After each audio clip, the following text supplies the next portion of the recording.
Hello and welcome to our Wednesday's community circle, which was previously known as Conversation Starter, but we're moving away from that because me and Jasmine are conversation starters. So confusing.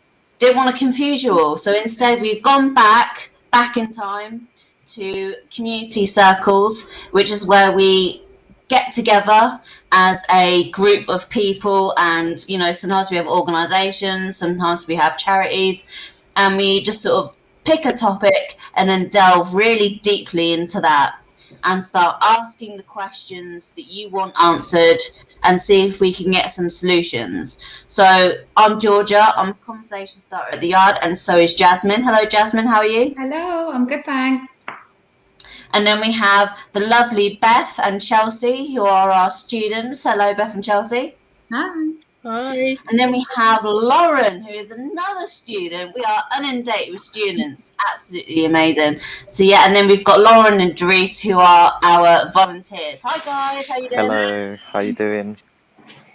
Doing very well, thank you. So we're going to kick off today with an interesting little unique...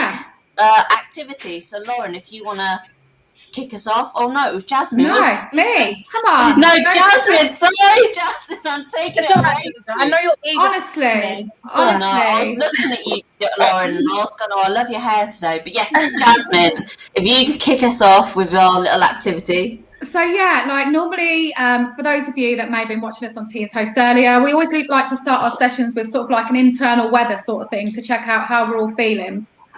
Now, this could come across as very strange, very weird, a bit, a bit out there, but let's see how we do. So let's all quickly draw a picture of a smell that indicates how you're feeling. So something that you can smell that indicates your mood at the moment. So if we all got a piece of paper and a pencil or a pen. I'm not a very good artist, so just to let you know, mine's going to be horrendous. Art was never my forte. I can't draw. I can't draw either, Laurel, so we're in the same boat, love. Don't worry. So, yeah, I'll just give us all a quick minute. I'm just going to quickly sketch mine down. It's a very strange one, isn't it? Writing, it confuses you. Put in a smell which indicates how you're feeling. Very strange. But, we like to do different things, don't we? Yeah. It gets boring otherwise, doesn't it? Yes. I mean, mine is just something special. Is it? Yeah. Considering Georgia's into graphic, you do graphic design and everything, does that mean that you're a good drawer, Georgia? No, it does not. Because I would think that would lead me to think that you're good at drawing, but we'll see in a minute, won't we?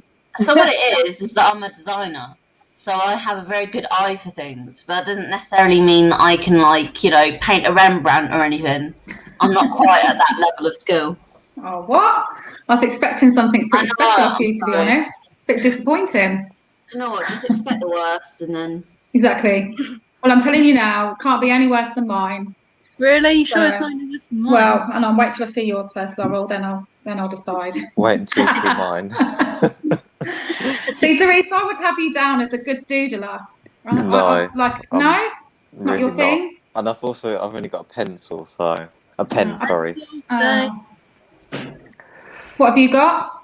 Pencil. Oh, that's the smallest pencil in the world, Laurel. Right, get this girl some new pencils sent to us, someone, please. We're posting some out to you. I can't have you using that. That's ridiculous. Oh my gosh, look at her other one. Right, Sophia, if you're watching, please send some pencils to Laurel. This is not good enough.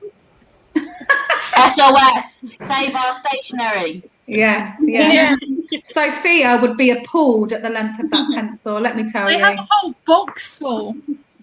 Did they come like that, or you've just kept them like that? No, I've been using pencils for years, and they get small, and I want to keep using them. So there's like a whole box full. How do you actually keep those? Do things not just go missing in your house? My house, pens, pencils, socks, they all just disappear. I have a box. It's a really useful box. You're so good. But yeah, we need to. Look. This is a normal size. This is about right. And mine's even got llamas on. This is my daughter's, but I love a good llama. I don't like thin pens. I can only use like the fat ones because my handwriting's quite fat. Don't like pens. No. I like pencils. Can't always did maths with a pencil. Did not do it with a pen. No, I don't like it when my kids do schoolwork with a pen. I'm like, you can't rub that out. It's not good. But then, did anyone else used to have like maths books and then like you would fold it in half, like the pages? No. And then, To do what? No, that's really awkward. No, when I'm like doing my maths in it, I would just fold all the pages in half. Oh no. Okay. Do you know what? That just makes me sound weird. And like, besides, I mean, this segment of today is getting weirder and weirder, isn't it? Right, how are we doing? Are we almost ready? Georgia's the only one still going. Right, I'm going to start with Derice. Oh no, please Come don't. on, Derice. I'll tell you what. No, start. I'll tell you what. I'll go first. How about that? I will go first and show you my drawing. Now, I don't want any laughing. Can you see it? No, bring it close. A flower pot. The flower smell. It's a flower with the sunshine. So I'm feeling flowery today. I'm feeling spring-like. I'm feeling happy. I've got that nice floral smell about me. So that's my smell today. Right, come on then, Derice. Show us what you got. Well, mine's not much different to yours, so it's the same. So I've got like a, if you can see like there, it's a flower, and we've got a sun, and then we've got some clouds and some grass there. It's similar to mine. It's meant to be a rose there, so fresh as a rose. I thought that looked like a glass of wine then, to be honest. I'm not going to lie. I thought, a glass of wine in the sunshine, that's perfect for me. That's really good. Go on then, Laurel. What have you created with your miniature pencil? Mine's a bit of an odd smell. I can't see it. Hold it closer. I'm trying to find the camera, that's what. Where is it? I can't see my camera. Can anyone see it? No. Right, tell us what it is. Describe it to us. It's a smell. It's just a bit of an odd smell. It's not sure what day's gonna take like, but it might end up just being really busy and like just doing things one after each other, like one bang bang bang bang bang. Love it. So basically you're just a bit of an odd smell today. You're not sure what's what. Yeah. But you're not smelly because you've just had a shower. You just told us that. Love it. Brilliant. Come on then, Lauren. What are you? I am Victoria's Secret spray bottle. Oh, nice. All of a sudden, I'm like, got loads, and that's only because I've literally just eaten so much food. So I'm like on cloud nine. Happy as Larry, aren't you? Happy as Larry. Like, I'll be moody, and then once I've eaten, I'm like, ding, ding, ding. Yeah, I honestly think hangry is a thing. If I'm starving, I'm so miserable. So yeah, once we're fed, we're much nicer people, aren't we? Yeah. Need to eat a Snickers. Nuts. Come on then, Chelsea. What have you got for us? It's an apple. An apple. Wow. Yeah. Oh, that's I lovely. like that. That's Are really you smelling nice. like I would think for an apple? It's smelling fresh, fruity. Yeah. Yeah. And that's how you're feeling, fresh and fruity. Wow, love it, Chelsea. And apple scent is also my favourite scent, so. Oh, is it? Oh, yeah. Yeah, I like that. Anything apple scented candles. Yeah. Anything. No, actually, yeah, there is that apple smells a really nice smell, actually, isn't it? No. Yeah, I like that one, definitely. Right, Beth, what have you got? Right. So mine, I've done a lawnmower cutting saw. Oh, love that. Actually, look at that. Really good. I feel like you're a secret artist. That's brilliant. Because I tell you what, you cannot beat the smell of freshly cut grass, can you? No. It is amazing. Very good smell. Yeah. Oh, I love that. That's a really good one. Yeah. Yeah. Hay fever. Yeah. So, I don't think I'll be in that picture today, but And come on then, last but not least, Georgia, what has she got for us? You ready, guys? Oh, she's and she coloured it. Cupcake. Oh, is that a cupcake? Oh, is that like one freshly out the oven, and you can smell all that lovely smell? Yeah. Lovely. That's so nice. Oh, that is a good smell. It's got like a little bit of icing on it. It's got like a cherry on it. We Love love it. that. That's so good. Amazing. Actually, that was a really good. When we said we were doing this, I must admit, as a team yesterday, when we decided we were doing this, I come away and thought, that's ridiculous. What? The smell? But actually, it really worked, didn't it? And yeah, we all came up with pretty different things, which is really good. Oh, like that. We'll have to do that one again. Yeah, woo! Woohoo! If you like that, then drop us a comment and let us know that you want to see more of that, more of our Hal artwork. loved it. Hal loved it. Yeah, Love the artwork, guys. I see talent. Well, maybe not so much from me, but the Or others, me. I think we're gonna definitely. reach the best. Okay. Today we're talking about all things stress. So I thought that we could kick off with a question that kind of helps us to sort of understand what that means for people. So if you have a look, this is our first question, and it is, what does stress look like? What does stress look like? So I'm going to give everyone a minute to think about that. And if you're watching this at home, what do you think stress looks like? Can you drop us a little comment in the comment section and let us know what you think it looks like?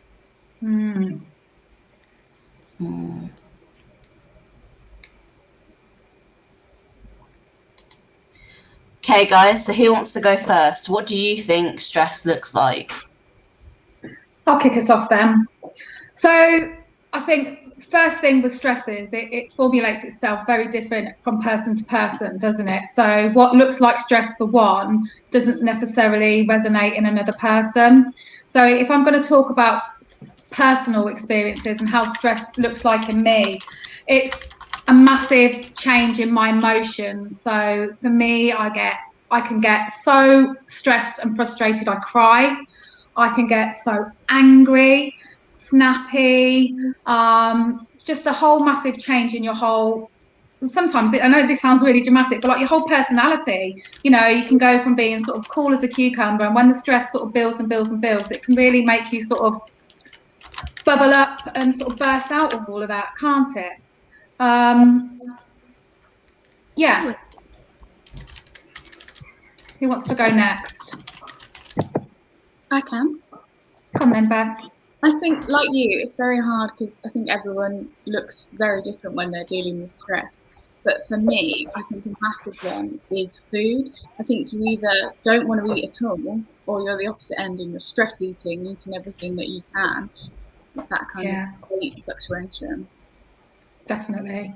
Yeah, I mean, I can't remember. I think we had a bit of a team meeting yesterday, and we were talking, and I said to someone, I wish I was one of them people that when they get stressed doesn't eat and be all skinny and be all nice. But I'm the opposite. I'm an emotional eater. So when I'm stressed, it's like, what can I grab? And it's always bad stuff, isn't it? You don't get stressed and go, oh, I fancy an apple or I fancy some broccoli. It's, it's junk, it's takeaways, it's all bad stuff. So, oh, bless you, Laurel. But yeah, I'd say massively it's, varies like from person to person, like you say, but the food thing's a really big thing. I think stress can look, I feel like stress can be seen in money. I think it can be seen in health, like maybe health problems. That's not just physical, but mental health as well. And I think stress can be seen in working environments. So all of us here probably feel stress, placement students, volunteers, even, paid staff. I feel like everyone can just feel stressed.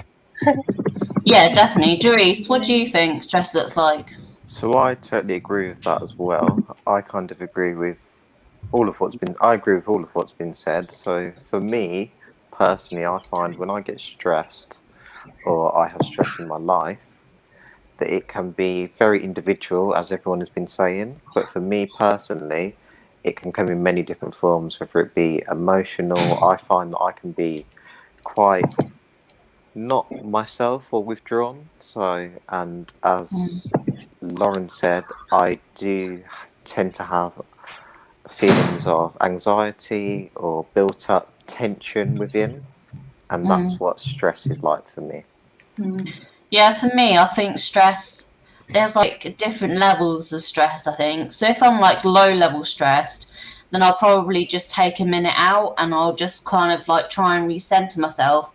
And I might have, like a bit of shaking, a bit of, sweating, but then I can kind of get over it. But if it's like really intense stress, then I think what I tend to do is like isolate myself. I kind of just like push people away so I can like concentrate on the problem or the issue, and try and come up with solutions. But sometimes that doesn't really work, so I just get really emotional.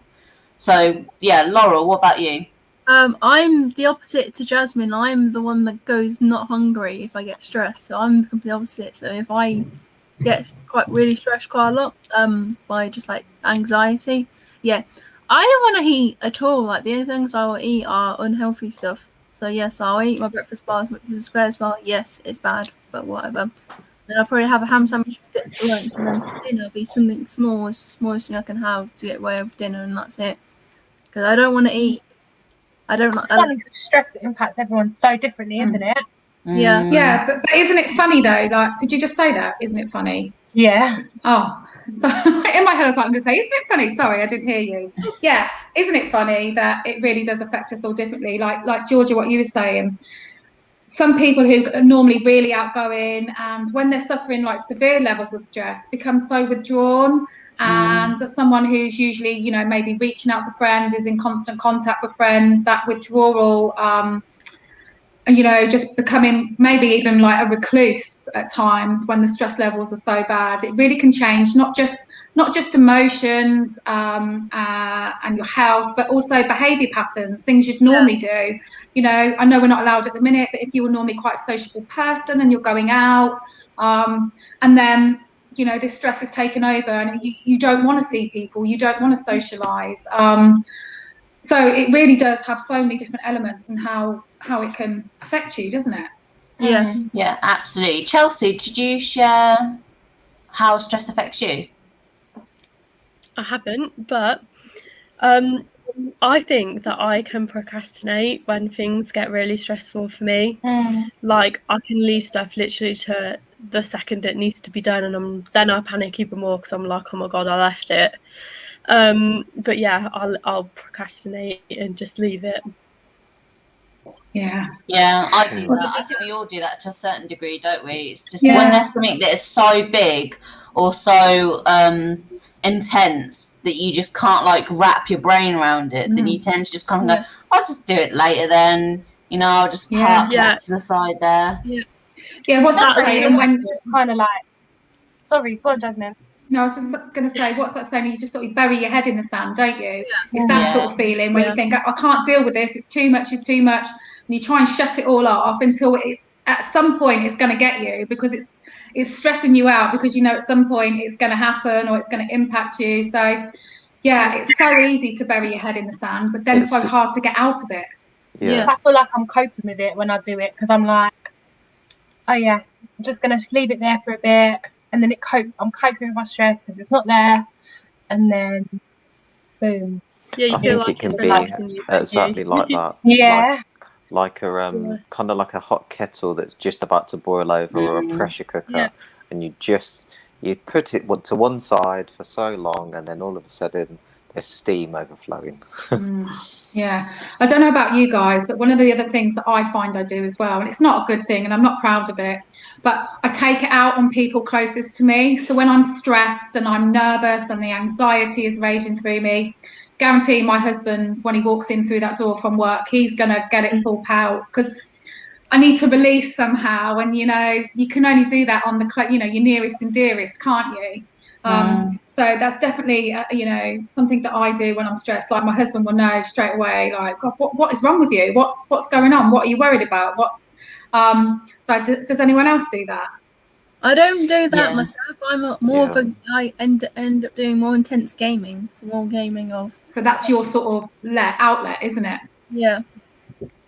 And actually, with that in mind, we actually have our next sort of question to sort of discuss is about what are your coping mechanisms. So I guess that's what we're kind of naturally sort of leading into, isn't it? Yeah, definitely. I mean, there's so many different coping mechanisms. So yeah, I mean, like obviously the one I just said is a coping mechanism, but I wouldn't say it's a very beneficial coping mechanism, because the last thing I want to be doing is having blazing rows with my husband or being horrible, you know, not being the best version of me. But being, if I'm totally honest, that is sometimes how I deal with it. I definitely think for me, sometimes it's talking it through with people. And sometimes it's got to be people who perhaps A, aren't that close to me, or B, aren't close to the situation of stress. Because I don't know about you guys, but I can get really caught up in here. And because I suffer bad with anxiety and things like that, it sort of manifests to something worse in my head than what it actually is. So when you sit down and break it down with someone, and actually, you know, you get a real conversation and they sort of understand where you're coming from, but quite often will point out things that you hadn't thought about or hadn't realised, makes you see a whole different side of the coin, and also it makes me feel a million times better. I feel like there's like healthy and unhealthy coping mechanisms of stress, because like I know for me, well, for example, on Friday, I think I told you guys, but I was submitting one of my uni assignments. Okay, I was submitting one of my uni assignments, and basically my laptop malfunctioned and wouldn't open the document off online, and the deadline passed, and I was frantically trying to do it, so I had to email my the lecturer and with all the work, and I showed her all the evidence that my it wasn't opening on the website, and they said that they're going to cap me at a D-.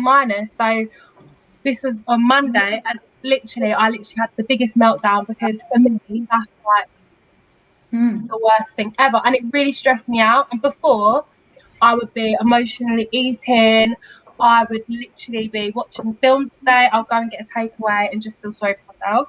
But I was like, okay, I'm going to deal with it differently, just like learn to be a bit more emotionally stable. So I did go out, but I got an M&S meal deal instead. So even though it was still expensive, like it was kind of like a healthy treat. And I cried, I had a cry, let it out. And then I just kind of just went on with it. I didn't do any more uni work for the day because that would have stressed me out. But I made sure that I was still productive. So in a way, that was my healthier coping mechanism of stress. But it's definitely something that I'm still learning, and because that was probably like the first time that I've probably learned or dealt with a situation in a healthy way, if that makes sense. Definitely, because I think what I'm still learning. I'm 42 years old. I'm still learning how to deal with all these different stresses. And I read a book just before Christmas. I actually used to do a reading session with the yard online, and it was Calm the F Down. And it was really good in that it teaches you, you know, especially if you do suffer with anxiety and things like that, it's about learning to care about what you can control and what you can't control. Now, it's easier said than done, because I read this whole book. I was like, yeah, I'm going to do this, I'm going to do this. And it gave you really great coping strategies and mechanisms. But to actually then put it into practice is a different thing. But like I was just going to say to you, Lauren, obviously with your assignment thing, actually at that point when they're saying that, is there anything physically you can do at that point? No. So like you said, doing what you did, walking away, not doing any more uni work, that's a really, really good coping mechanism. And, you know, there's going to be times in our lives when we can do that and when we can't do that. And, you know, it's not always, well, you're just not going to be able to do it. But I did really, if it's something you struggle with, I'd really recommend this book. I'll put it in the link and the author in the comments. It's so good. It's taught me a lot. But yeah, Calm the F Down. Awesome. Beth, do you have any coping mechanisms that you kind of put into practice? I do. I am a list writer. I have so many different to-do lists for different things that sometimes it can get a bit overwhelming. But I find if I sit down and think, what actually do I need to do first and what do I need to do last, and then list that, I think that really helps me, just trying to keep as organised as possible. Yeah, I do that as well to a certain degree. I think I don't necessarily like create lists, but what I do is I try and break everything down into more of a structure. I mean, I'm doing university as well as some of these ladies, and so when you are dealing with like several assignments, you have to do like research and lots of writing and lots of just stuff all the time. Sometimes it can be very overwhelming, and you're like, what do I do first? Like, how do I even start? How do I? And you just just having a bit of a meltdown. So yeah, once you have that structure of I need to do A, B, D, C. No, A, B, C, D. A, C, D. Look, we need to go back to basics with Georgia. Like, well, we'll start with the alphabet. A, B. What did I say? You said A, B, D, C. Yeah. Oh, I think was you thinking of AC/DC, the band? Yeah, I was thinking of AC/DC. Yeah. A, B, C, D, E, and then after you get that, then you're sorted. Yeah. And you know what you need to do. Because so yeah. Sorry, Georgia. Just going to say the other thing with writing a list, especially, I know I keep going on about anxiety, but I do feel that anxiety really links in with stress. It's all very, what's the word? I don't know what the word is. Interlocked or intertwined. Yes, yeah, that's the one. Interlocked. I'm going to use that. Thanks, Therese. That's okay. But if you find like a really good tip for if you, because sometimes the other thing how stress can manifest is you can't sleep. Now, as well as being anxiety ridden, I'm also an insomniac. So I have a lot of sleepless nights and that. And so like Beth said, writing lists, especially if you got so much on your mind just before you go to bed, you write a list and it really does clear your mind. Or even if you wake up in the night, you can't sleep, you've got things on your mind, you can't, writing that list, just waking up and writing the list, keep a pen and paper by your bed. And then that can also then really help. It's just removing it from your brain. I was going to say another thing that I find with that, because I can get bad sleep as well. Also, disturbed sleep. I find that when you are stressed or anxious, because I suffer with like that as well, with like anxiety. Another way of me coping is writing down my problem, writing it down, all of my problems down in a list, and then either putting a line through it or scrunching it up into a piece of paper and then chucking it in the bin. And then that's kind of my way of saying, okay, I've dealt with that issue now. It's now behind me. It's in the past. Yeah. I suppose that scrunching up of the paper is actually quite therapeutic as well, isn't it? Because you kind of like having a what's it called? Those stress ball. Like a release. Yeah. Yeah. Stress ball. That's the one. Yeah. Is that one there? Yep. Did you make that with Sophia? Yep. That's so good. That's lovely. Yeah. I find like going out, putting music on and going out for a walk or a drive, I'll go in my car, really does help as well. Just to okay, do you know what? Just sometimes I think we can just get like really stressed out with everything that's going on around us, and sometimes stress can like push you to work even more harder. But you got to remember, we have to remember, I have to remember that to have that downtime at the same time and just take some time away, take some time out to just get yourself back together.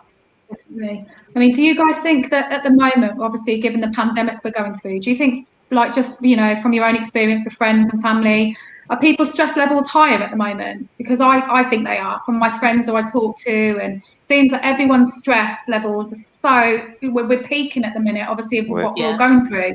Yeah, absolutely. That's fear of the unknown as well, isn't it? Like you don't really know, you haven't really you don't know exactly what's entailed for the country, so that just heightens it. Everything that's going on, because your job, like you were saying just earlier, kids are going to school, like we don't know, and it's just like it heightens everything.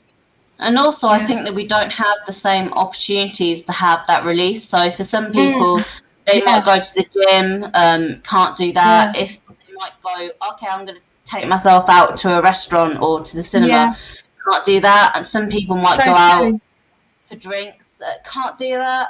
Some people might be like, okay, I'm going to go like have a weekend away down by the seaside. Can't do that. So it does seem to me like part of the reason why everyone's so stressed out at the moment is because the normal coping mechanisms that we would have, we can't put those into action. So instead, everyone is just really pent up and frustrated with things. Definitely. And we've all lost a bit of control, haven't we? You know, because the control of our lives has sort of shifted at the moment. We're being told what we can and can't do. We're being told if, you know, the kids can go to school or not. We're being told if we can have a holiday or not. So when you lose control, especially if you're someone who likes having that sort of control, it's hard. It's hard to get your head around it. It's like what they say control the controllables, but when the control is being taken out of your hands, where do you what can you actually focus on? Your head kind of then thinks, as you said, your stress levels increase and you feel more just overwhelmed. Yeah, absolutely. Yeah, Chelsea, did you share your coping mechanisms? No. Would you like to? I think go on. There are quite a few different ones. I like reading. I'm really into crocheting at the minute because I think such like a repetitive movement can be so like soothing, and it just like takes your mind, like you're focusing so much on this repetitive movement. I think it's just quite like therapeutic. I also, going back onto the list thing, I don't know if you've seen or if you follow her, but on Instagram, Stacey Solomon has this thing that she does where she draws a dustbin and she puts everything, she writes in the dustbin everything that has bothered her that day or things that she's worried about. And like Doris said about scrunching up the paper and throwing it away, I think it's another like symbolic way of chucking the thing away, but it's written down. Definitely. So that might be another thing that helps people de-stress. Yeah. Does anyone here do any sort of like meditation? Does anyone find? I don't personally. I'm just interested to. You do, Doris. So I kind of do like either like I have like a mantra where I'll say something like to relax me. Like I'll just say something like inner peace or something like that, for example. Not necessarily that's exactly what I say, but something to kind of keep me cool and calm. So I'll have my own one that I'll say. But the other thing that I also do is I'll have a mindfulness session. So either I've got an app which is great for everyone, anyone can use it. I don't know if you've heard of it, called Headspace. Yeah, that's brilliant. And I'll just go on, I can click on the session however I'm feeling, and you can use it. There's one that's free, or if you want to use it, you know, I just use it because it's use the free one, but there's another one that you can buy. But I just think it's just easy to get a form of relaxation and meditation through the breath and bringing yourself back to reality. Yeah, I mean, I personally... You go to church? Yeah, that's my cope. Really helps alleviate the stress. I go on a Thursday and then twice on a Sunday, and it's amazing. Like, whenever I go to church, I'm like, everything else is just a distant memory. Just goes. Yeah, and it helps me. It's like a battery power charge. Like my battery's died, go to church, get powered up, carry on for the week. So that's fun. Yeah, I read the same as sorry, Georgia. It's really good when you have things like that, isn't it? Something that you can have that separation of different things in your life. Yeah, I was just going to say, like, I read like Chelsea does. I find that really relaxing, and it's sort of, you lose yourself in the story, don't you? So it's a bit like, I suppose, when you're doing like meditation or something, it takes you away, it takes you out of your and the place that you're in. But the other thing that I do is I do a boot camp. It's a Zoom one at the moment because of lockdown, but just online 3 times a week, and that hour to myself. Just really a bit, I suppose, how church is for you, Lauren. It takes me out. I forget about all that I'm stressed about, and at the end of it, I end up feeling a million times better than I did before. So yeah, I suppose exercise for a lot of people is a really good coping mechanism as well, isn't it? Well, that's supposed to be, that's scientifically, because it releases oxytocin and serotonin, the happy hormone. So that's really good. Dopamine as well, also. Yeah. Yeah, I mean, It's as got painful lots as of- it is, that blooming exercise, it's good for you. Keeps Yeah. you going. Yeah. Yeah, definitely. So yeah, we've got another really good question, and this might be something that people wouldn't have thought of when it comes to stress. So, how can stress be beneficial? Oh, how can stress be beneficial? Interesting. If you're watching this now, type in the comments, type away, because we could sit here, can't we, ladies and gentlemen? Yeah. And let us know Let us if know. there are any ways that you think stress can actually be beneficial. Or is it all a myth? Is it a myth? Is it a Can myth? it be beneficial? Is it a legend? So yeah, you guys. So how can stress be beneficial? Can stress be beneficial? I think it can. Go on, Go on, Laurel. Chelsea. Yeah. I think I'm going to cut out so Laurel can go. Okay. I think it can be beneficial because I used to be a university student, and when you need a bit of stress, sometimes helps you to write that assignment that you really don't want to write. Like some assignments you really want to write, like you're like engaged by the time, and some assignments you have no idea what to write half the time, and you don't really want to write that assignment. So having that little bit of stress urges you on to start writing that 2,000 words or whatever. Yeah, definitely. Yeah, I mean, like for me, I used to do a job at a building society, and it was really target-based driven. I only had to do a certain amount of cases a week, and it was stressful. But that stress then gave me that push, a bit like what you're saying, Laurel. It gave me that push to work harder, and it was a stress. I mean, there's different types of stresses, I guess, isn't there? But it was more of a stress that I thrived on because I wanted to keep bettering myself, and I wanted to do the most cases, and so I guess in that scenario that was a beneficial stress. And it pushed you to carry on. Yeah. Absolutely. What about you, Chelsea? You got cut off there. I think I might get cut off again because everybody's spinning, so I'm really sorry. Oh no! I'll try to say what I can.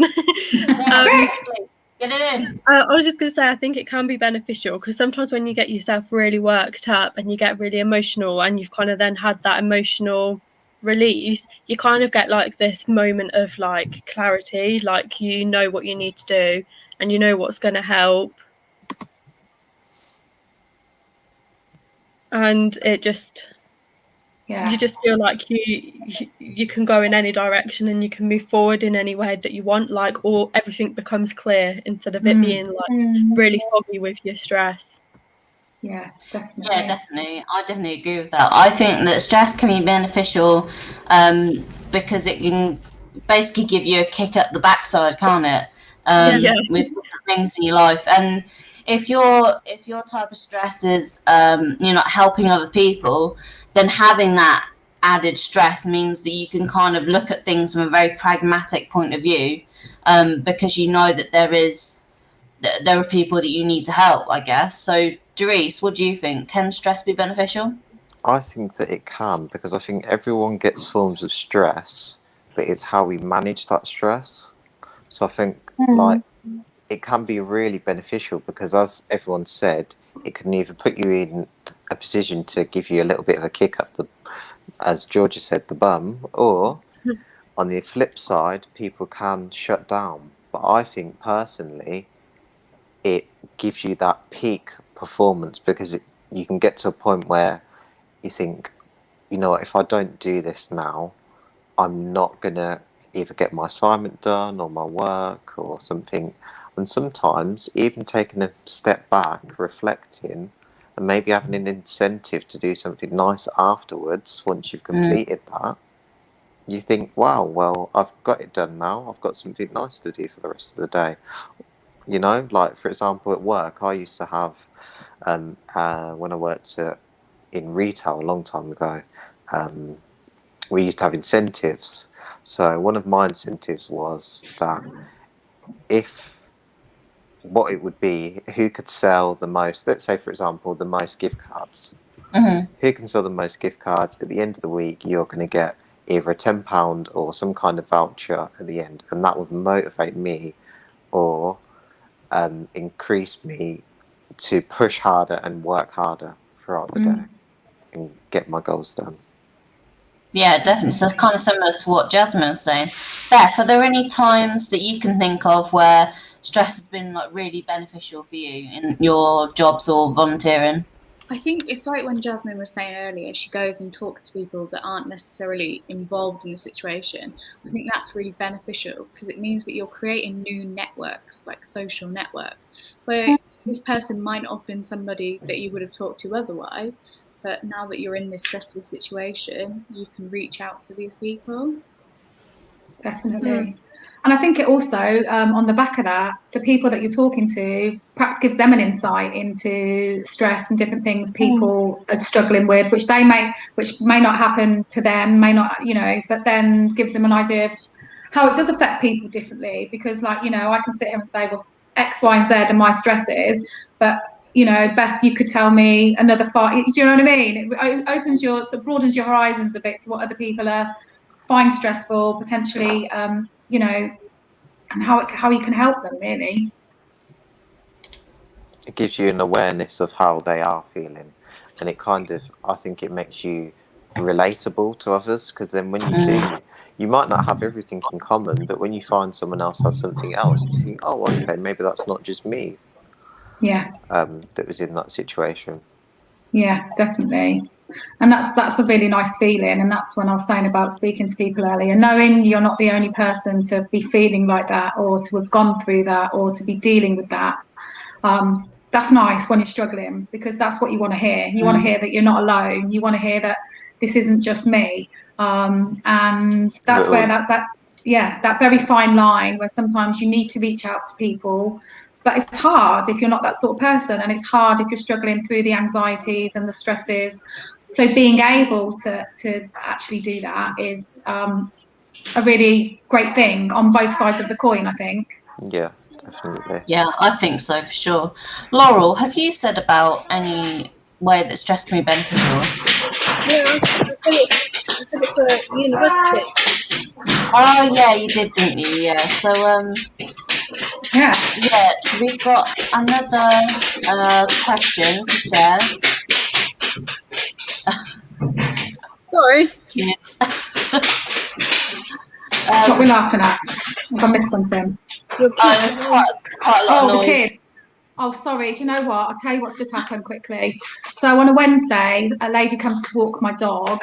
And I'm obviously online doing this. So I said to my son, look out for the dog walker. And the dog's just come back from his walk, and he's like really ridiculously excited. And I've got wooden floors. So he's just ran past me. And then my son's ran past me to get the dog treat. So apologies. This is my stress now. Working from home with children and animals. Don't do it. So apologies for the noise, guys. Take a deep breath. Let's all relax and get back to feeling de-stressed. I do zing. We go. So yes, this is our last question of the day, and it is: what do solutions look like? Who wants to kick us off on that? What do solutions look like? I feel like when we were talking about the coping mechanisms, the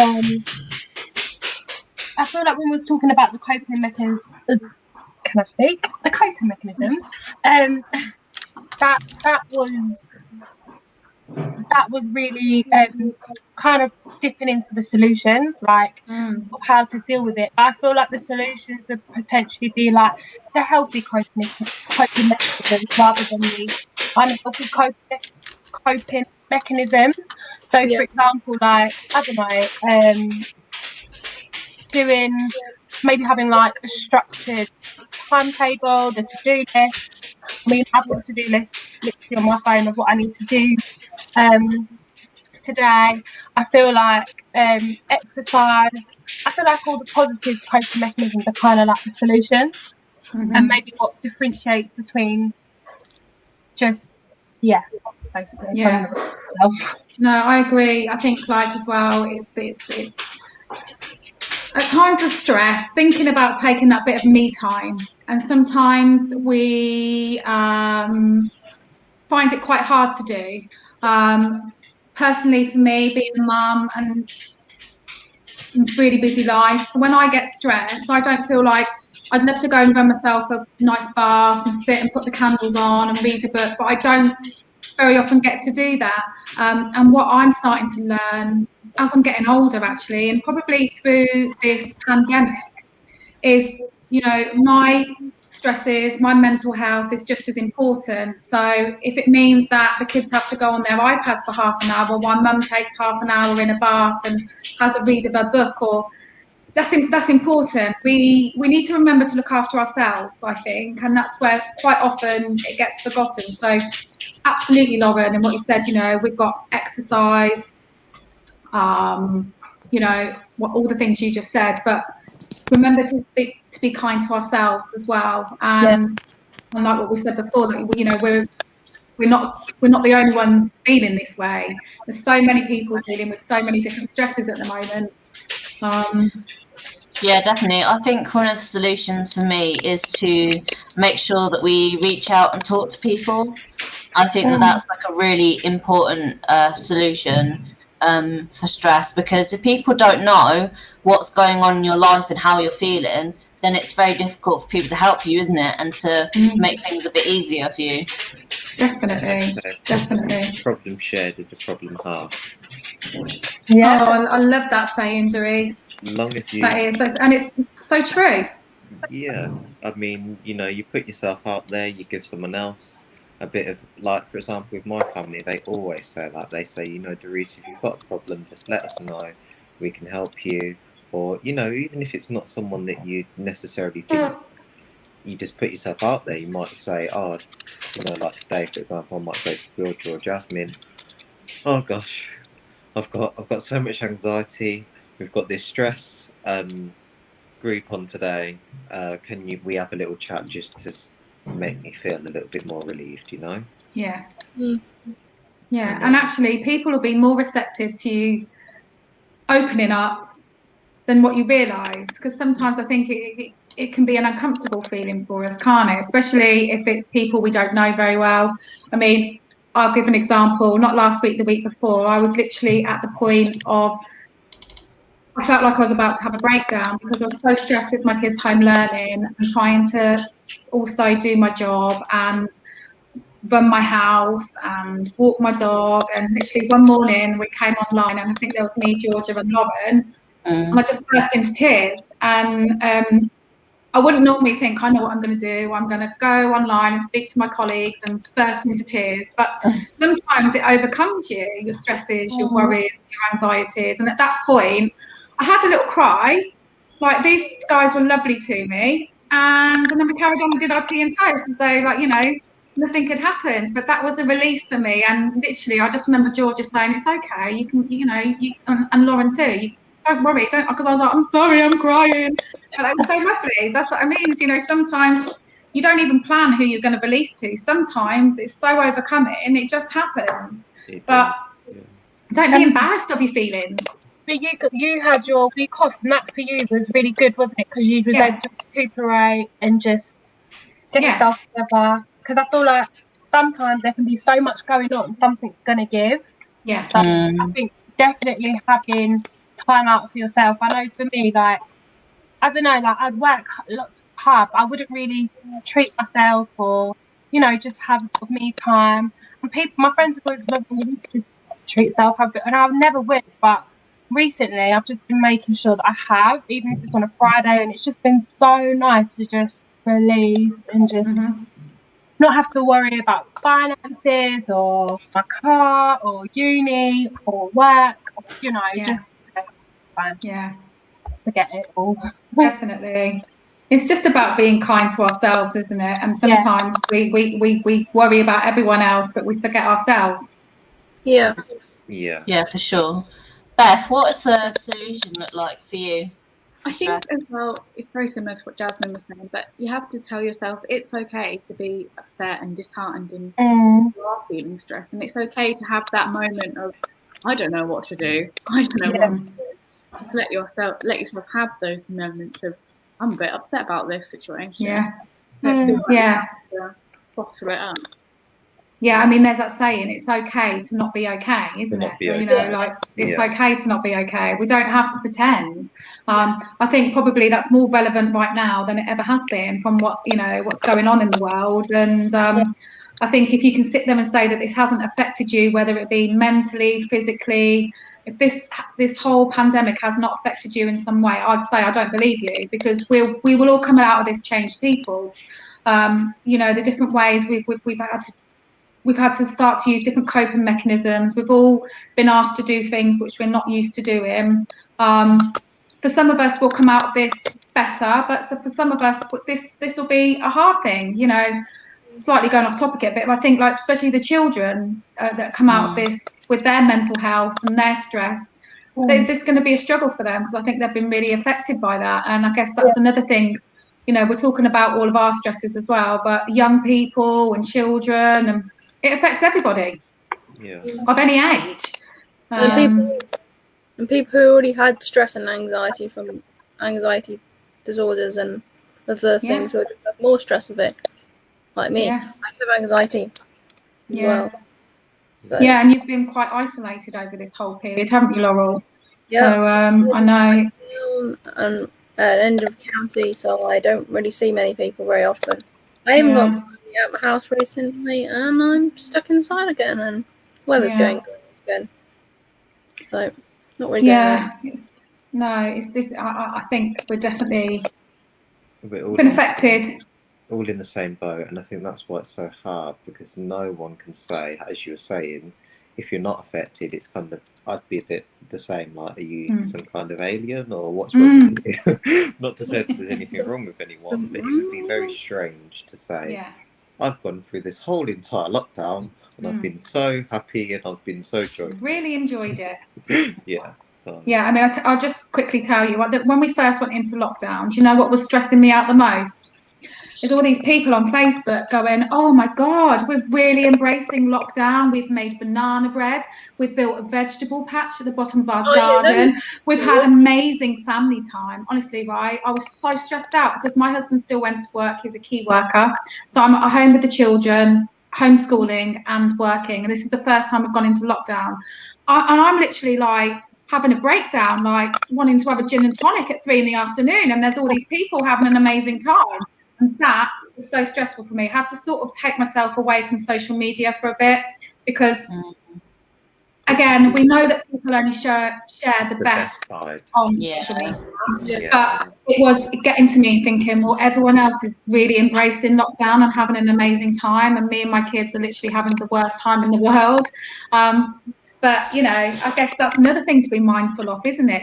How social media can affect our moods and our stresses, and especially, and not so much at the moment, but like when you go onto social media and everyone's on holiday, everyone, and I'm like, I think it was just around Christmas time, like every celebrity I follow on Instagram was in Dubai, and I'm like, how? It stressed me out. I'm like, I want to go on holiday. Why is everyone in Dubai? Or social media can have a massive impact on our it can be negative and positive, and I think a lot of people do struggle, because I know there's a lot of people in the world that, especially, like, there's mental health for people that are having sorts of, I don't want to go dark and dim and gloomy, but mental health issues, and that's a big massive topic. And stress, pandemic, all types of things that can be going on in your life. And then you're going to chuck in people going on holiday and showing their best lives, and it kind of just makes you feel like, oh, my head's going to just... No, definitely. And it's a really difficult one to manage, isn't it? Yeah, but I think sometimes, like, even my family, like, I know someone in my family close to me, they have come off of Facebook because they find that, exactly like you said, Jasmine, everyone's leading these fantastic, amazing lives, oh, we've gone to do some baking, we've gone to the Alps or somewhere, and then it's like, but do you really know what's going on behind closed doors? Yeah. Are Exactly. they having that amazing life, or are they just showing what they want to see? Yeah. Of course they are. And I tell you, who are some of the worst are mums. Mum shaming. Honestly, I'll sit here and say it now. Some of these mums who literally, you know, apparently their kids are little darlings. They are Mary Poppins. And like, you know, I was struggling to get my kids to sit down and bloody write A, B, C, D. But, you know, they've done like algebra and this and that. And you just think, oh, stop mum shaming us. Like, we're all trying to do our best here, you know. But mums are the worst. And I'm a mum and I will hold my hands up. And so I do post.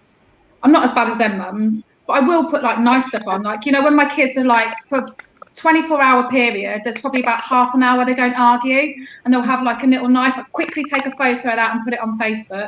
I'm not going to share the 23.5 hours of them actually beating each other up and, you know, pulling each other's hair out. You know, it's one of them, but it's, yeah, mum shaming stresses me out. Yeah. You've got a holiday from that stress. New solutions for that stress. I know. As soon as I can, I'm booking myself off to Dubai, guys. Sorry. You'll be on Instagram. You'll be like, "Where's Jazz?" And she'll be like, "Oh, she's in Dubai." So now we've got a really good activity which Lauren has created for us.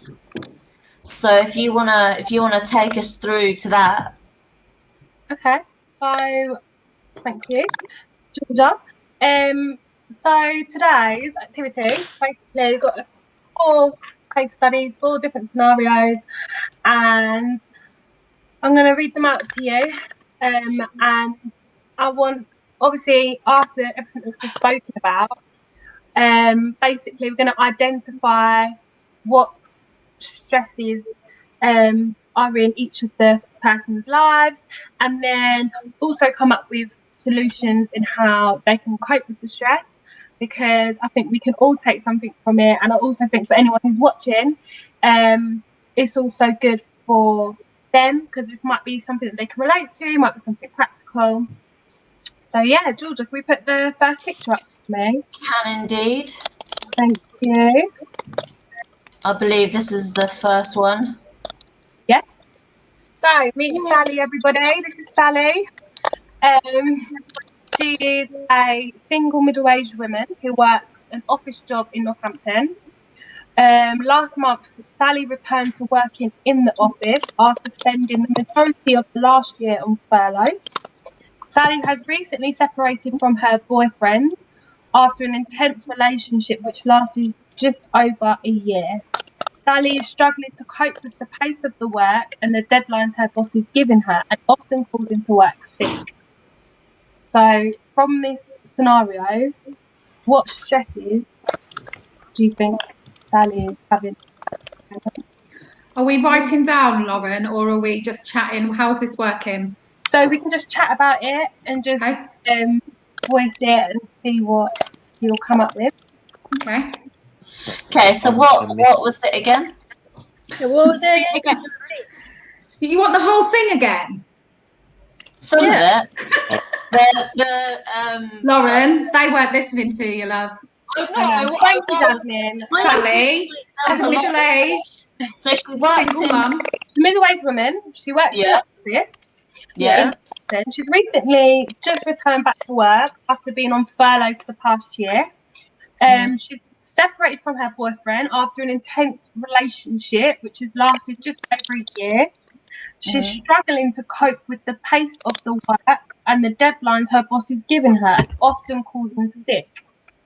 So, from this, what stresses can we see in Sally's situation? Being single mother, so I guess children. Finance. She's obviously been furloughed, so she'd have been on less money. She's going back to work, but she's phoning in sick. Does she get sick pay? So there's definitely going to be financial pressures there. Yeah. Beth, what do you think? The relationship stress. A lot of relationship stress. Yeah. Especially if she's just like had a year of being quite What do you think, Doris? I think she's got a lot of different factors of stress, but I think probably the relationship side and the work, having calling off sick is putting a lot of factors. There's a mixture, and I think it's all merging together.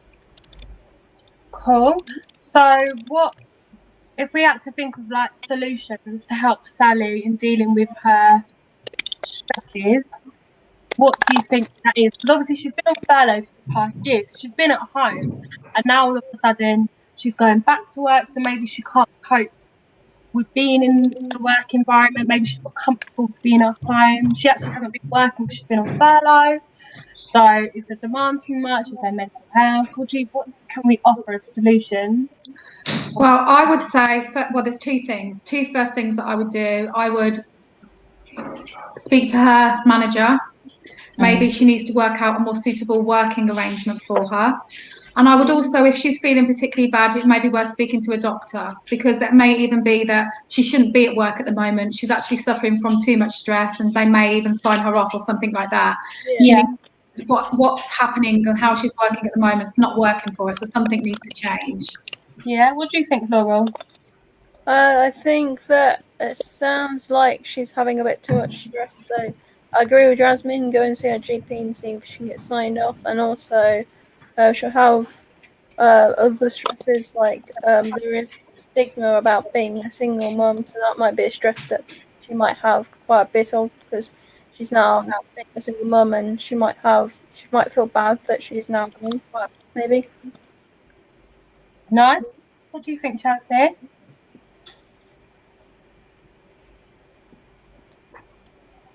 I would also say all of those things, and also maybe she needs to actually make some time for herself, and then like we were talking about, like everything that helps us cope, to find that one thing that actually would help her relax, whether it's taking some time at night and like soaking in the bath or something.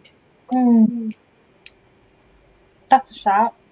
So, for Sally, obviously we said that maybe her relationship stress is maybe the major thing, and obviously, she hasn't really been calling. Oh, go on, Georgia.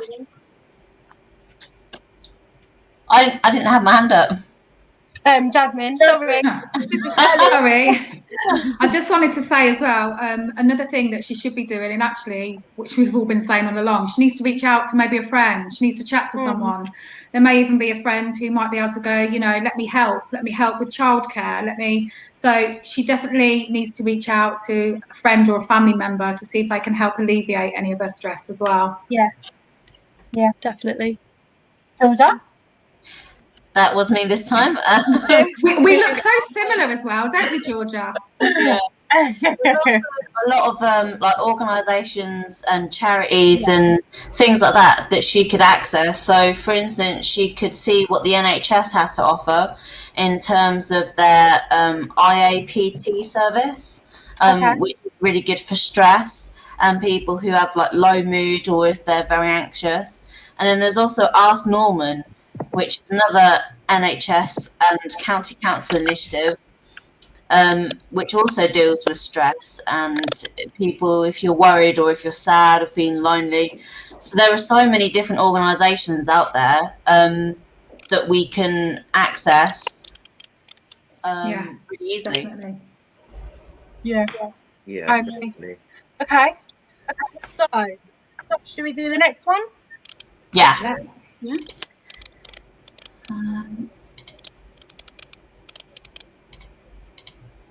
Okay. Is that not up now? No, I can't see anything. There you go. Thank you. So everyone, meet Ronnie. She is a young single mother with 3 children and has recently graduated from the University of Bath with a nursing degree. She moved to Northampton with her children 4 months ago and started working at St Andrews. As a key worker, her children go to school during the day and her youngest, 2-year-old Archie, attends the school nursery.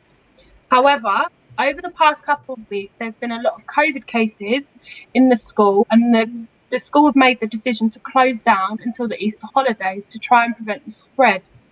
Due to the pandemic and its restrictions, Ronnie has struggled to make friends within the local community and now has to request leave from work to look after the children. So what stresses? I feel for Ronnie. She's having a hard time. Yeah. She does sound like she's having a bit of difficulty there. Yeah, so she's recently moved to Northampton. So she's just got a nursing degree and she's got 3 children. They've been going to school. There's been an outbreak of COVID, so the school has made the decision to shut until April, after the Easter holidays. So, and obviously because it's the pandemic, she struggled to make friends because everyone has to stay in. So she's kind of, maybe you can argue, dealing with it by herself. So what stresses are we seeing? Sorry. I was just going to say, she's obviously lacking from support, isn't she? If she hasn't made a lot of friends here, she probably hasn't got that person to reach out to. So, yeah, she's probably under an immense amount of stress financially as well, if she's having to now take off time because of school closing. There's a lot going on there. Yeah, it is. Anyone else want to add? Or I assume she must feel quite isolated if she's just moved to Northampton and she's not got any friends. It's very hard to just communicate with people. If you don't know anyone, then you're alone, aren't you? So that's quite a stressful situation. Yeah, definitely. So my question would be now, throwing it out there, obviously this is quite a practical example maybe for the mums who, you know, have a few children and maybe they do feel isolated. What advice could we give them, or what advice could we give Ronnie in her situation to help? What would we say? Maybe to like see if they can find any online groups like mums and tots groups, or you know, Facebook groups, or you know, Zoom events and things like that for mums and kids. Yeah. People come into the community courtyard, because this is what the teas and coffees are for, isn't it? Just to be within the community and connect and so many different things. Yeah, I mean, something I would say, which I know as a mum and obviously speaking to a lot of my friends, and it's actually just not being too hard on yourself. If at the moment to get through this, your children are having more screen time, because she's only one person. She's got 3 children to deal with. And if it means that they have to sit and watch an iPad so that she can get the washing done and the ironing done, that's okay. Don't give yourself a hard time, because you have to get through it however you have to get through it. And what's more important is that her and her children come out the other side when school opens, and then their mental health is okay, as opposed to putting unnecessary pressures on yourself. I mean, it's hard enough being like, you know, if you live at home, dealing with complex relationships that you might have with your family members. So putting more pressure on top of you, on top of that, with saying, you know, that you need to do this a certain way or that a certain way because someone else told you that that's how it should be, won't help anyone, will it, really? No. And I think that's where you have to remember everybody's situation is different. We're all, what's that saying? I've tried to say this a few times on these things and I always get it wrong. We're all in the same sea, but we're not all in the same boat.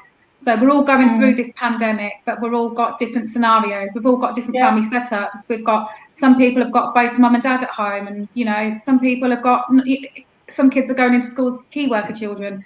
So do not judge yourself on what other people are doing. You do you. You do you.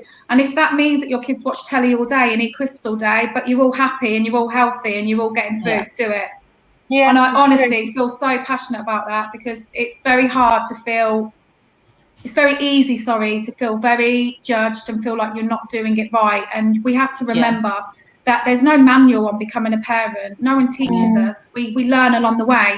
And we've certainly never been told how to parent during a pandemic. You know, I'm not a teacher. I've had the worst enemy in it, isn't it? Yeah. Comparison is what's that one, Georgia? Comparison is the thief of of joy. Yes. Yeah, comparison is the thief of joy. But yeah, you know, every parent's, and you know, whether that be grandparents, step parents, foster parents, we're wearing so many different hats at the minute. Just cut yourself some slack, give yourself a break. You know, I'm not a teacher. I've tried to do the best I can with my kids over the past 2.5, whatever months it's been. But all the children will go back to school. Lots of them will be behind, but they'll all be okay. The most important thing is they're going back to school. They're still here. We haven't lost. Do you know what I mean? It's this. It's starting to think about we're all coming out of this pandemic. Not all of us, but you know, healthy. You know, because a lot of people aren't coming out of that. And sorry, I've gone massively off on a tangent there, haven't I? That's right. Sorry, it's something that I feel so passionately about. I think that can be applied to everyone as well.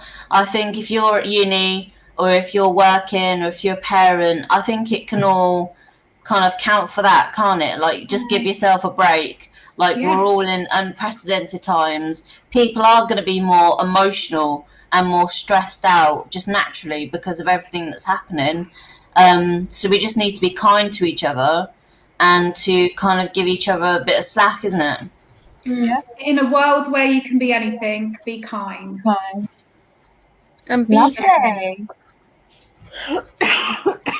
Are we doing the next one? Yes. Thank you. If I can get it up. Oh, Jerice, you're on mute. We can't hear you. I'm so sorry, guys. I think my device may be stressed because it seems to be going AWOL. Oh. Right.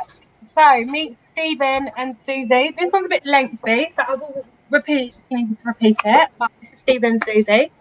So they are an elderly couple who have been married for 50 years and are childhood sweethearts. They have had a brilliant marriage and have 2 children and 5 grandchildren. Stephen used to be a professional athlete and his wife was his biggest cheerleader. When Stephen was just 28 years old, he was involved in a car accident whilst driving home from training, and this left him paralysed from the hips downwards. However, this did not stop Stephen, and 3 years later he entered into the Paralympics and since then competed up until his retirement. However, during the pandemic, Stephen has been struggling with the restrictions, with gym closings and different facilities he would use to connect with other people in the community. And as Susie, his wife, is clinically vulnerable, they've been shielded. As a result, Stephen has become quite depressed with drastic mood swings and is starting to refuse to eat meals throughout the day. Susie is now beginning to struggle with the dramatic change in behaviour Stephen is showing and doesn't know how much longer she can look after him for. What stresses can you identify? Huge marital stress there, isn't there? Yeah. Yeah, definitely. There's so many things to unpack there, isn't there? Yeah. Do you think marital stress is a thing? Yeah. 100%. Do you think it affects you? My husband's not watching, so I can definitely say he's at work. Yes, it is. And do you think it affects how your day goes, or? Yeah. If you imagine, if you get up and you end up having a row with your partner, does that put you in a good mood for the day or a bad mood? Puts you in a bad mood. Yeah, it sets off the day on a negative. Or if you end the day on an argument and you both go to bed on an argument, you don't sleep the same, you don't rest the same. You wake up the next morning and it has a knock-on effect.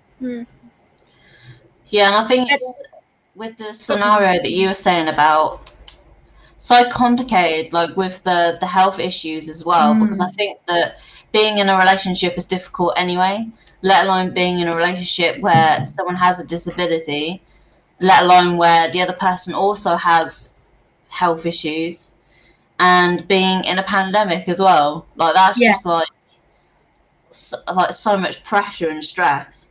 Yeah. What do you think, Chelsea? Sorry. I'm sorry, Jasmine. No, it's all right. Just tell me to. I kind of only heard half the scenario, but I think, they have to settle things as soon as they happen instead of, like George perhaps leaving them just to fester, and communicate more possibly, and perhaps I don't know if restrictions allow maybe having someone that can join them as a bubble to help the wife with looking after Stephen and things like that. That's a good point. The support bubble.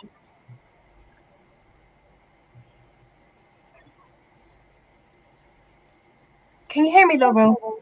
Yeah. So I didn't hear you say. You didn't say anything. I didn't hear you say anything. Wakey.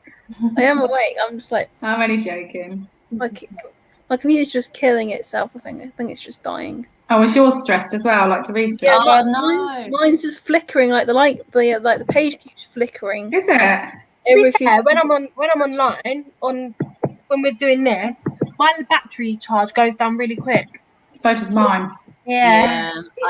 Honestly, technology today is just, we've got internet problems, we've got devices giving up. But honestly, how are we even going to get through the day, guys? No wonder we're stressed. We're so stressed, even the internet is stressed. I know. Yeah, like my computer just keeps flashing, like the picture just like keeps on like it's sort of refreshing itself, like keeps doing that must be really annoying as well. Yeah. Okay, we'll come back to you, Laura. What do you think, Beth? I think he's obviously struggling socially as well, not being able to go to the gym and things like that. And I know for that age group, in my experience, it's often hard for them to access the internet and social media and things like that. So I think it might be worth finding an alternative. Like, I know the village I live in, they have a newsletter, so that keeps them in the loop of what's happening in the village, what things are going on. Well, not so much anymore, but who's doing what and things like that. That's good. Quite interesting. That's quite like communicative as well, isn't it? Like we have one in our village as well. We have a monthly like leaflet put through the door, and it tells you all what's going on, what the WI are doing, anything that's going on at the village hall. It's really nice. That's really nice. I think that's quite communicative because it's kind of, it's not exclusive to just certain people. Yeah. It's just, something that the whole village can feel a part of. Yeah, it's really nice. So what solutions can we think for them? Because obviously Susie's struggling. She doesn't know how much more she thinks she can handle it for. Obviously we're not professionals, but we're just giving our own opinions. So what do we think in this situation? I think that they could look into getting someone in to help out around the house, even if it's like 1 day or 2 days a week, might really help them. Yeah, that's what I was going to say. Yeah. It may be worth, sorry, what was the lady's name? Susie. Maybe worth Susie. She perhaps needs a bit of an outlet, so she needs someone else to talk to apart from her husband. So reaching out to friends, family, an online group, something she can get involved with, which is just separate to her, so she has her own time. So I've identified that there's some. Sorry, go on, Laura. I think Susie might need to look into like the same thing with George, like sort of like care or respite care, so she can have a bit of time to herself that she's looking after whatever guy's name is. So from that stress, our solutions are more finding something for Susie to have a little release for herself. Yeah. Which is something that isn't just exclusive to them, because we all can find something to have a release in. Do you know what I mean? When we've had a bit of a stressful day, so it's definitely something to keep on board. And last but not least, Georgia. There we go. Thank you. We have Rob. So this is Rob. He is 30 years old, and he's just met someone online who he's been talking to consistently for the past 3 months. He lives at home with his parents and has a cat. Rob volunteers for Substance to Solution in Northampton, as he has previously battled with alcoholism and also has a part-time job. At first, Rob had been enjoying the pandemic and staying at home, spending time with his family, his cat, gaming online, and being able to talk to the person. But his diet has become very unhealthy, and he often buys takeaway around 4 times a week. Rob has been struggling to pay his debts from when he wasn't in a good place, and the stress of this, alongside staying indoors and not eating very well, is starting to get to him. And he started to buy just 1 bottle, he says, from the local corner shop to relieve the stress. What stresses can we see in Rob's scenario? So just to recap, he's 30 years old, he lives at home with his parents and his cat. He's recently started talking to someone online. And at first he was during the pandemic, staying at home, gaming, being online, having a girl. But now he's starting to eat really unhealthy foods. He's starting to buy loads of takeaway. He's starting to feel stressed because he's not paying off his debt from when he wasn't in a good place. And now he's started to buy just 1 drink, he says, from the local corner shop to manage the stress. So financial stress definitely seems like it's one of the most important stresses he's got. Yeah. That's really good. He might be going down to the ride of relapsing into alcoholism again, from because alcoholics, I don't know much about alcoholics, but what I've heard of is that if you have 1 drink after you stop so many times, it's more likely you're going to have more and more and more and end up going back to your old habits. Nice input, Laurel. Has anyone else got any? I mean, it looks like he could do with some help with money management, doesn't he? Because like his money's going into like takeaways and things like that. But he's also got all these debts that he's worried about. So yeah, sort of the same as what Georgia said. Really, the finances there seem to be a real big problem, and he sort of needs some help how to manage that better. But he's obviously suffering because he's turning to alcohol and takeaway food. He's obviously suffering with quite a lot of stress, and he doesn't know how to channel it, does he? Yeah. So he probably needs some help with, maybe he needs to join an online, not gaming, because I think sometimes, well, he's just said he used to do that, and some sort of, I don't know, hobby. Community. To try and help him change his pattern, so to speak. So we did a previous tea and toast on money management, didn't we? And obviously Beth and Chelsea, you guys wasn't there, but we've basically had a tea and toast on how to manage money. But I'm sure from our personal experience, not as experts, but I'm sure you can add your input as well. What would you say we could recommend to Rob or people who are maybe really struggling with, managing their money? What do we think? I know of a few people. I don't do it personally myself. I probably should. I know people have somewhere, either in a diary or online in a Word document, when things are leaving their bank accounts and then coming back in. So it's like the ins and outs of what's going out and coming back in, so you can physically see when money's left and when it's coming back in. Yeah, a sort of spreadsheet to keep on track of where you're at. Yeah, my partner has a spreadsheet. He literally puts it like down to the penny, like everything that's going in, going out, and he's like, no, can't do that, otherwise we will exceed our £10 budget for the week. What do you think, Chelsea? Could go to someone like the Money Advice Bureau or like Citizens Advice or something, and speak to someone that can actually help with actually budgeting, because I know there are places out there that will actually like help you, and they might take, let's just say you get paid £200, they'll hold it for you and then help you pay your debts or whatever, and then whatever you've got left is money for you. But I think if he's going to spend the money on reverting back to drinking, then he needs some support in not doing that. Yeah.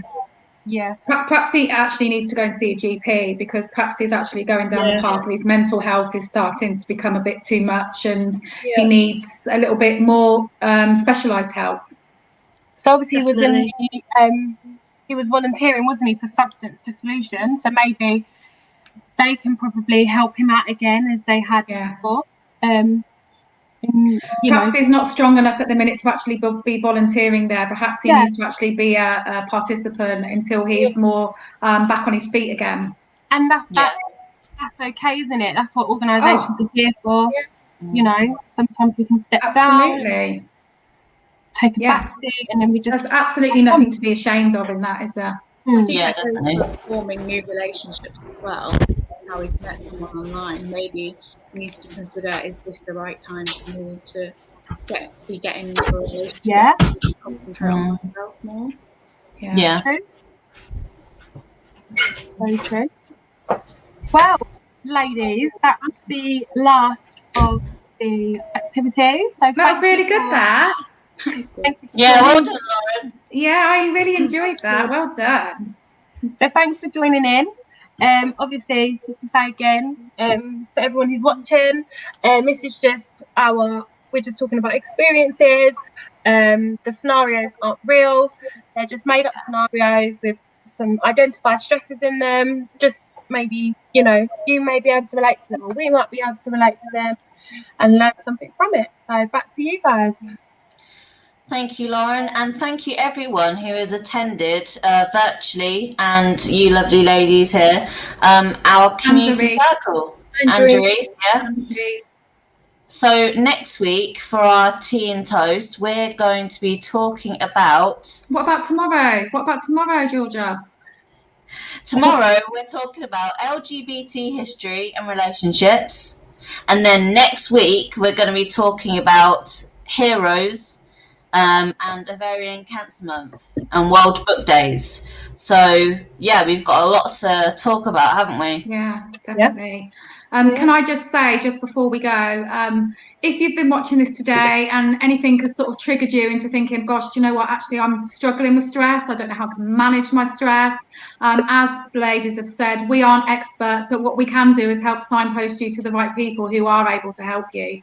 So get in touch. It's nothing to be ashamed of, and we're always here to talk, and what our jobs are is to chat, and we'd love to have a chat. So if you just want to have someone to chat to, please drop us a line at the Yard at Community Courtyard, or courtyard.org, or contact us on any social media, and we'll be more than happy to be a listening ear to you, really. But yeah, absolutely. Yeah, so thank you guys, and thank have you. A meaningful and purposeful day. Be what does Bianca say? Be bold, be brave, be brave, be beautiful. And yeah, we shall. I don't know if that's what she says, but that sounds like a song. And we'll see you soon. Bye, everyone. Bye, guys. See you later.